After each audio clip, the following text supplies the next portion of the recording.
Hello and welcome. You're watching the news. I'm Gargi Rawat. Coming up ahead, a rare election today for the Speaker's position and then a face-off between the government and opposition over the emergency. Also, Delhi Chief Minister Arvind Kejriwal is now arrested by the CBI even as he was hoping for bail in the ED's case against him. All that and more coming up ahead. Let's take a look at the headlines we're tracking.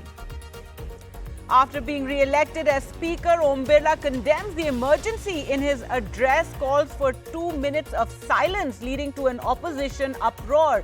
The Congress says irrelevant, divisive. Akhilesh Yadav says, why rake up the past? The United States says they raised their concerns with the National Security Advisor Ajit Doval over the assassination plot against US citizen and Khalistani Pannun and also asked for accountability. They also raised concerns over India-Russia tie, said it could impact technology transfer. Arvind Kejriwal is sent to 3-day CBI custody hours after he was arrested by the central agency in the alleged liquor scam. He was already in ED custody and was to approach the top court for bail.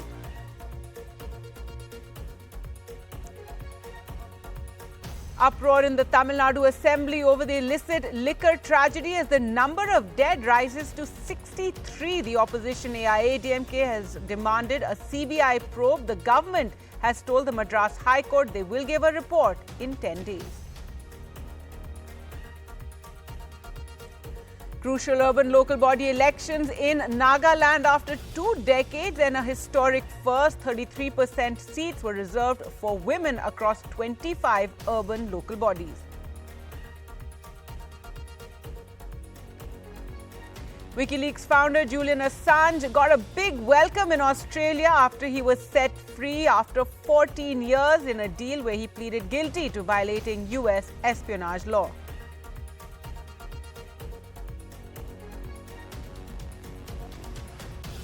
And a touching gesture by a heartbroken father, he distributed helmets at the prayer meeting for his son who died of a head injury in a road accident.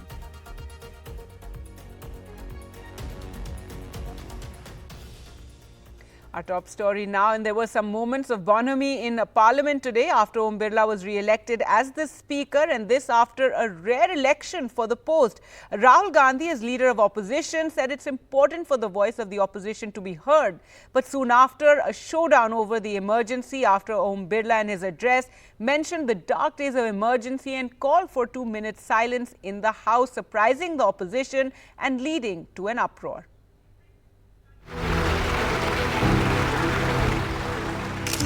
The image of the day, the Prime Minister and the new leader of opposition, Rahul Gandhi, shaking hands as they welcomed Om Birla as the Lok Sabha Speaker for the second term.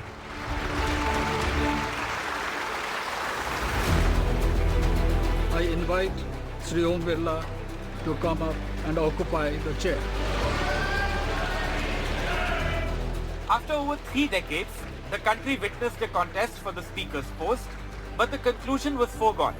An NDA candidate, Om Birla, was re-elected through a voice vote. Though the NDA was confident of its numbers, it had reached out to MPs of smaller parties to expand its support base from 293 MPs to 307.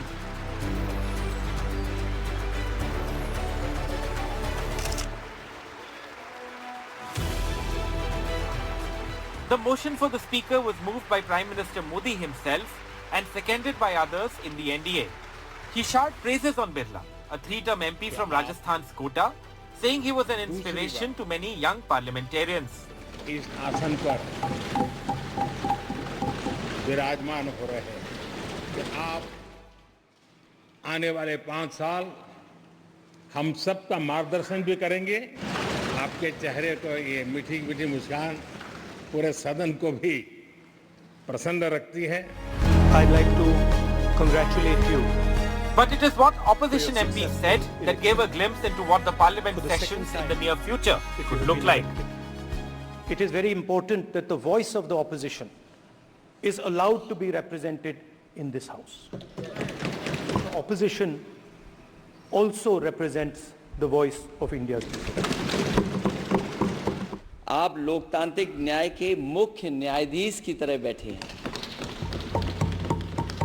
हम सबकी आपसे अपेक्षा है कि किसी भी जनप्रतिनिधि की आवाज दबाई न जाए।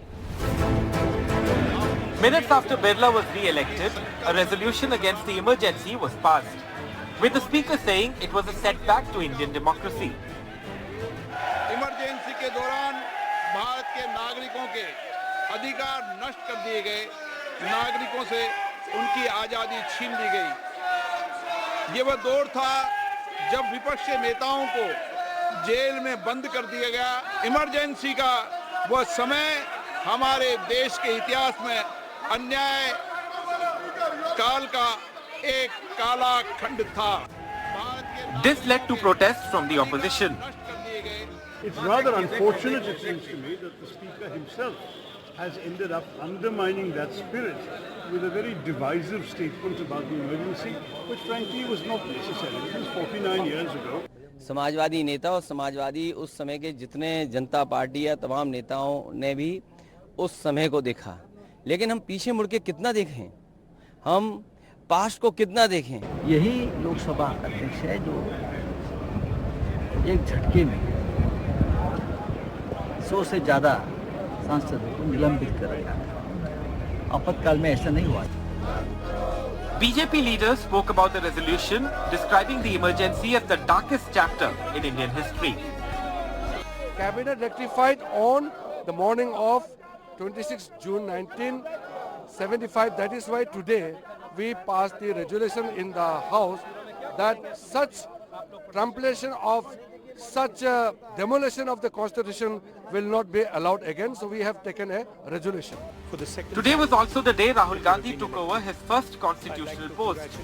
He is the third member of the Gandhi family to become the leader of opposition after Sonia and Rajiv Gandhi. With Vasudha Venugopal, Maria Shakil and Sunil Prabhu, Bureau Report, NDTV. Allegations of an India hand in the alleged plot to eliminate Khalistani extremist Gurpatwant Panun figured prominently in recent talks in Delhi between US National Security Advisor and his Indian counterpart Ajit Doval. The US also stated that technology transfer to India on certain key technology items would be impacted by New Delhi's relationship with Moscow. Let's go across to Vishnu for more details. In a briefing to journalists, Kurt Campbell, the Deputy Secretary of State at the State Department, has said that after the Panun episode, the Indian government is looking at institutional reforms that are necessary to deal with some of the allegations which have been described.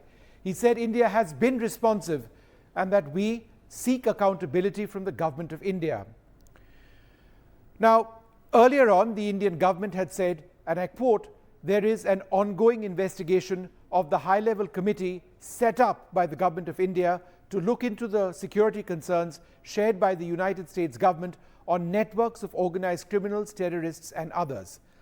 During the visit, the US side also expressed concern on the transfer of some high-tech items to India because of New Delhi's proximity to Moscow. Mr. Campbell said, we are clear about what areas are affected in the relationship. We have expressed some concerns. We are seeking to advance our technology partnerships. It's not surprising where we had different perspectives due to historical ties. Significantly though, the India-US strategic relationship continues to be strong with progress on a host of areas from semiconductors to jet engines to drones. The US Deputy Secretary stating that technology is at the heart of our ambitions. All right, thanks so much, Vishnu, for joining us with those details. Now, in other news, Delhi Chief Minister Arvind Kejriwal has been sent to custody of the CBI for 3 days following his arrest by the federal agency in the alleged liquor policy case. Now, the agency had asked for 5 days custody. The Delhi Chief Minister was arrested by the CBI inside Delhi's Rouse Avenue court and then inside a tumultuous hour withdrew a Supreme Court petition challenging a stay on the grant of bail after his arrest in March in the same case by the Enforcement Directorate. So now, while still under arrest by the ED, Arvind Kejriwal is now in the CBI's custody. The Maharashtra Assembly session begins tomorrow and it's expected to be a stormy one with a buoyant Mahavikas Aghadi after the Lok Sabha elections. And with the Assembly elections due in just a few months, the MV is gearing up to corner the government on multiple issues as the Mahayuti has a blueprint for the future. Here's a report.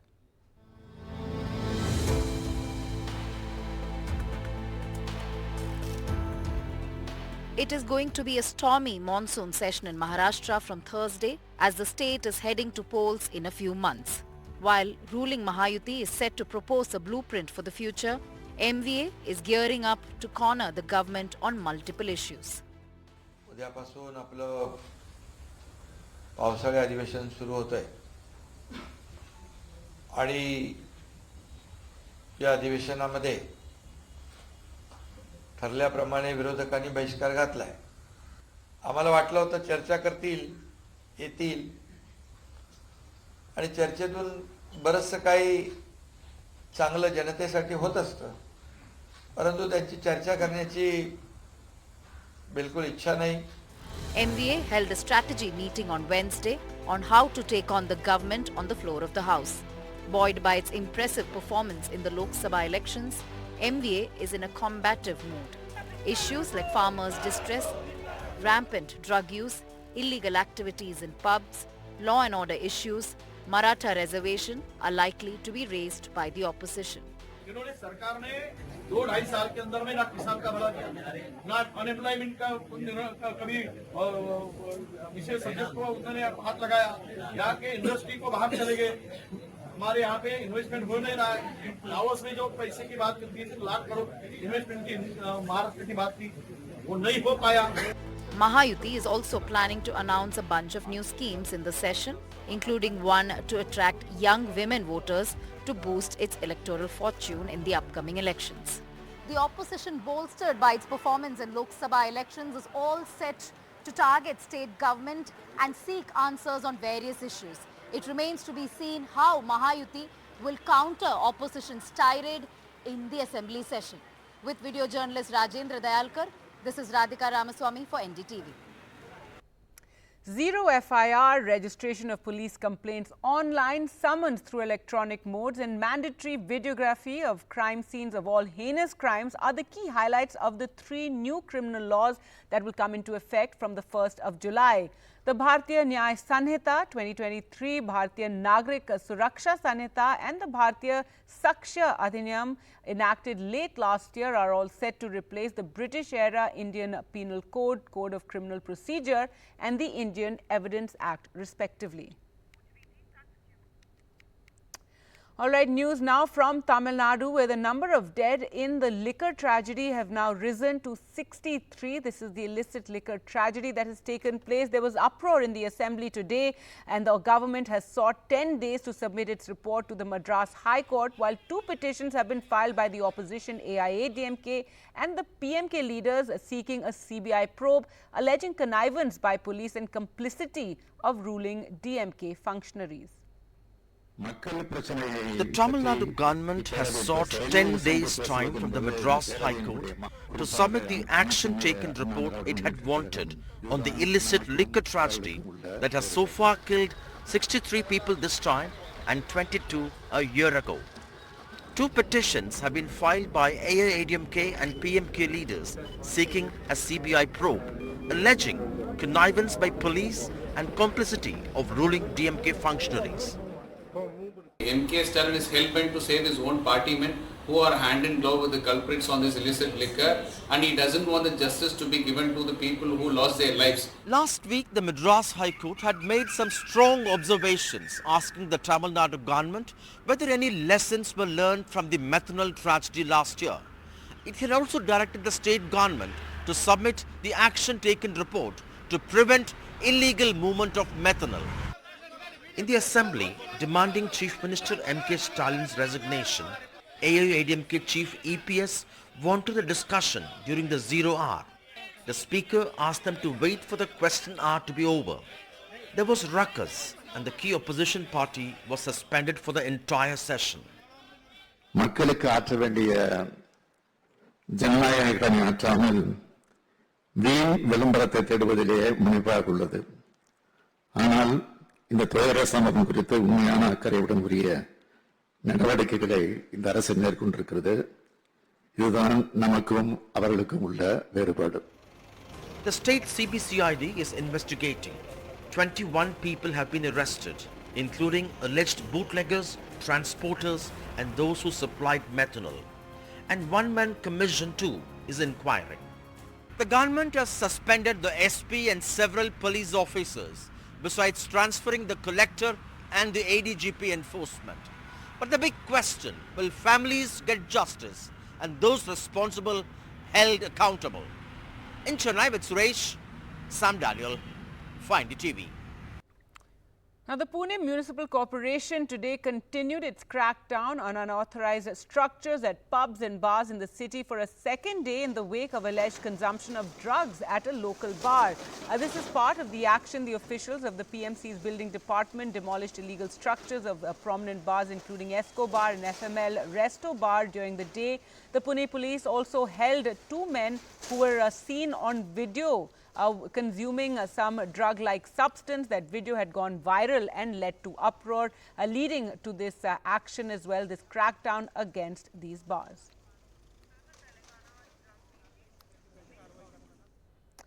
All right, and more news on action against drugs, and this time in Telangana, where the police have cracked down against a plot to lure children to consume drugs. This after over 5,000 kilos of ganja-laced, 5,800 kilos of ganja-laced chocolates were caught by the Hyderabad Narcotics Enforcement Wing. Here's a report.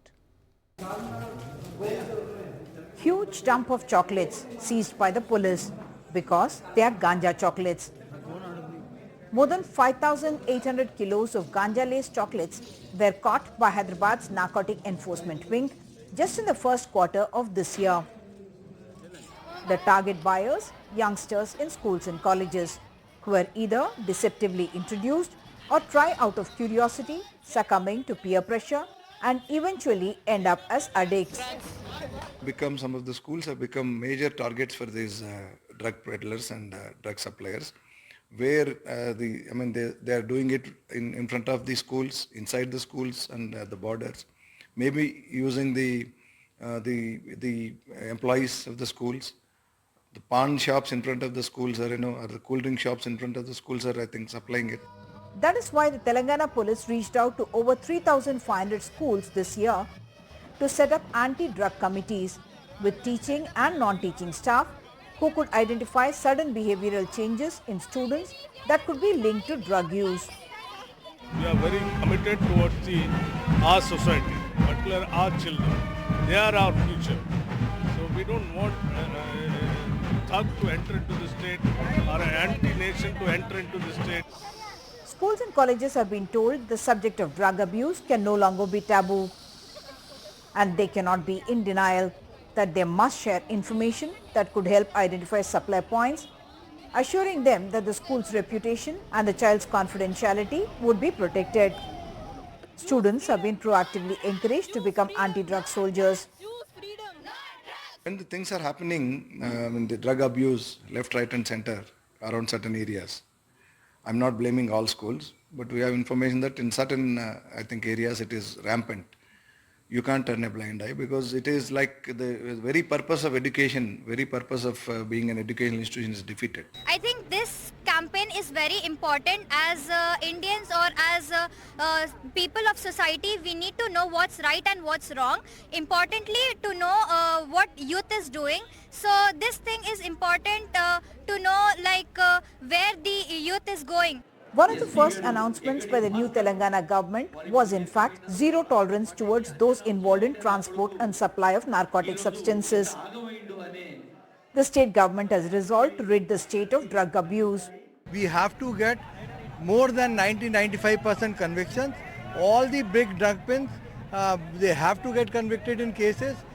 By now what is happening, we are having a conviction rate of only barely 13%. And that 13% also the big fish are not getting caught. They are coming out after trial. Just in the first quarter of 2024, Telangana has seen nearly 500 drug seizures. 487 cases were booked under the Narcotic Drugs and Psychotropic Substances Act and 981 arrests were effected. Priorities, if you put it that they slowly want to rid Telangana society of this menace of drug abuse, and there is a policy of zero tolerance that anybody who is doing this, suppose it's a student, then maybe we'll tell their parents and try to reform this student. If he is a supplier, then there will be stringent action. Ganja or marijuana tops the list of at least 15 drugs across natural, semi-synthetic, synthetic and pharma categories. Ganja gets widely sold and consumed because it is easily available, cheaper and can be used in a variety of ways. Alprazolam, for instance, is a drug commonly used to treat sleeping disorders and anxiety. This kitchen is an apartment in Sangareddy, just 50 kilometers from Hyderabad, that was being used to cook 10 kg of pure alprazolam when it was disrupted by a police team. In the rural areas too, where country liquor and ganja are both big challenges, there is now a proposal to rope in women self-help groups to create a strong information network. The women can fight as anti-drug warriors. The other area that has come under the scanner is young urban elite who frequent pubs and other social points and indulge in antisocial activity. Users in this segment, from IT professionals to those in the glamour industry, are known to abuse cocaine, MDMA, LSD, etc. Drugs, the weed, which is commonly called the ganja, which is commonly called as weed. So that is coming in big supply from across the state. Given the kind of intelligence and vigilance machinery, the Telangana police are confident that big consignments cannot be smuggled in. But even small consignments give birth to addicts, and that keeps the demand and supply going. In Hyderabad, with camera person Nagraju, Uma Sudhir, NDTV. News from the northeast now, and it was a historic day for Nagaland as the state held its urban local body polls after 2 decades with the first ever allocation of 33% quota of the seats for women. A total of 523 candidates are in the fray across 25 ULBs, including 3 municipal and 21 town councils.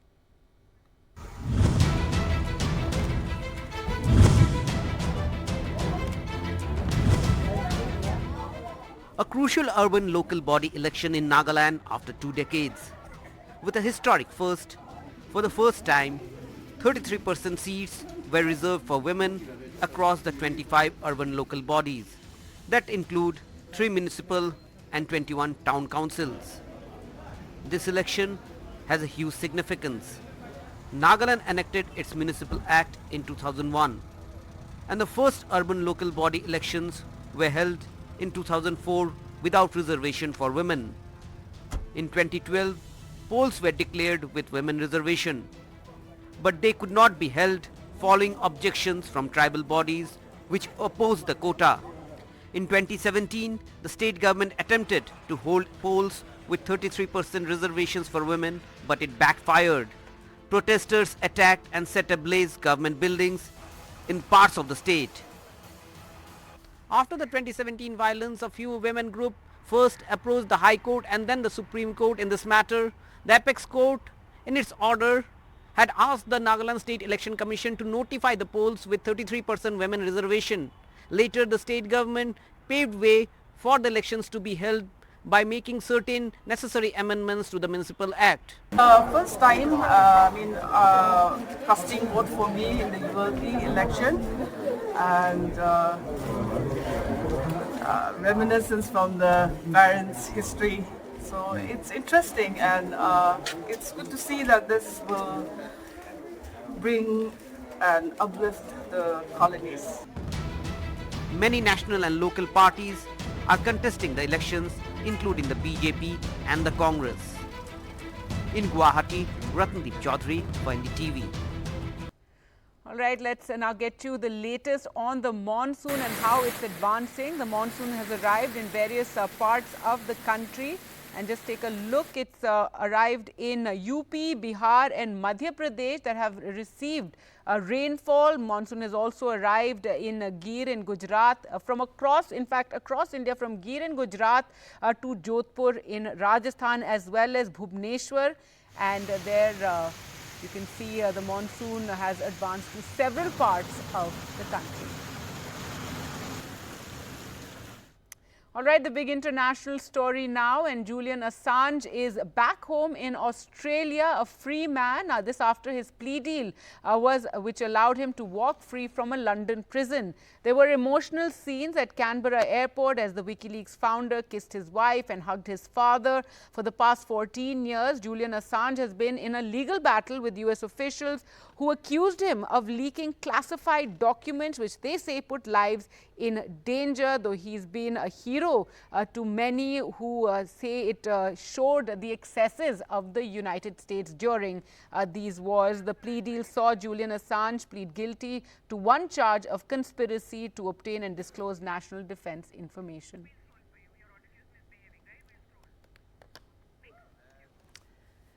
And finally, a poignant gesture by a bereaved father in Madhya Pradesh's Damo. A father distributed helmets at an event for his 20-year-old son who died in a road accident of head injuries. Sanket Singh, the young man, had set out from his shop on a short journey helmetless when he met with the accident. His father, Daulat Singh, may have lost his son but took a resolution that no one else should die in a road accident because of not wearing a helmet, and he distributed hundreds of helmets.